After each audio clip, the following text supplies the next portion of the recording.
নাজমুল হোসেন শান্ত আর মেহেদী হাসান মিরাজ, দুই বন্ধু, দুই ক্যাপ্টেন, দুইজন একসাথে যেভাবে ড্রেসিং রুমে যাচ্ছেন, তখনও আসলে গ্যালারিতে অল্প কিছু দর্শক ছিল এবং মাঠে যারা অতিথি হিসেবে এসেছিলেন তারাও ছিল। ড্রেসিং রুমে তারা যখন এভাবে মজা করতে করতে ভেতরে গেছেন, তখন সেটা একটা খুব ইতিবাচক একটা বার্তা দেয়। সেই বার্তাটা হচ্ছে দলের মধ্যে সবাই কতটা মানসিকভাবে একসাথে আছে, সবাই কতটা মানসিকভাবে উৎফুল্ল আছে। সবার একটাই উদ্দেশ্য, বাংলাদেশ দলকে বিশ্বকাপের মঞ্চে বড় কিছুর জন্য প্রস্তুত করা। এবং এই জন্য আসলে এই ঘরোয়া সিরিজগুলো খুবই গুরুত্বপূর্ণ। আজকে আমরা দেখেছি একটা সময় মনে হচ্ছিল যে 275 রান সেটা এনাফ ছিল না এবং সেটা অস্ট্রেলিয়ানরা খুব ইজিলি সেটাকে চেস করে ফেলছিল। কিন্তু বাংলাদেশ দল ওই জায়গা থেকে যে টিম স্পিরিট নিয়ে একেবারে শেষ ওভার পর্যন্ত গেছে, তানজিদ হাসান তামিম তিনি আসলে দুর্ভাগায় বলবো, ওই ক্যাচটা হলে হয়তো বা বাংলাদেশের পুরো ম্যাচের চিত্র বদলে যেতে পারত। অর্থাৎ একেবারে শেষ পর্যন্ত লড়াইয়ের যে ব্যাপারটা, সেটা নিয়ে তামিম ইকবাল খানও বারবার বলছিলেন, আমাদের সঙ্গে দাঁড়িয়ে একটু কথাও বলছিলেন, গল্প করছিলেন। সেই সময়টা আসলে তামিম ইকবালও বলছিলেন যে ম্যাচটা যে এই পর্যন্ত এইভাবে খেলা বা এইভাবে এফোর্ট দেওয়া, এটা আসলে মূল ভালো লাগার জায়গা বা মূল নোট করার জায়গা।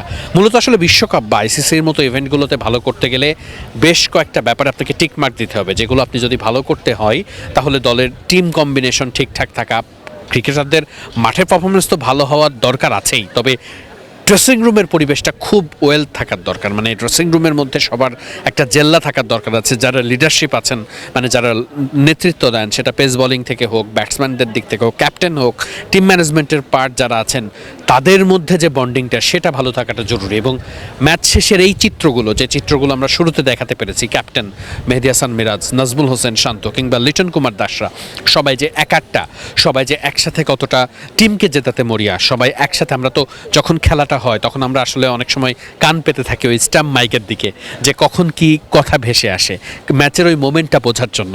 তো 2 ওভারের মাঝের ওই সময়ের কথাগুলো আসলে শুনতেও ভালো লাগে, যখন আমরা দেখি যে লিটন দাস মিরাজকে বলছেন মিরাজ এটা করলে ভালো হয়, মিরাজ লিটনকে বলছেন যে একটু ফিল্ডিংটা সেট করে দিতে।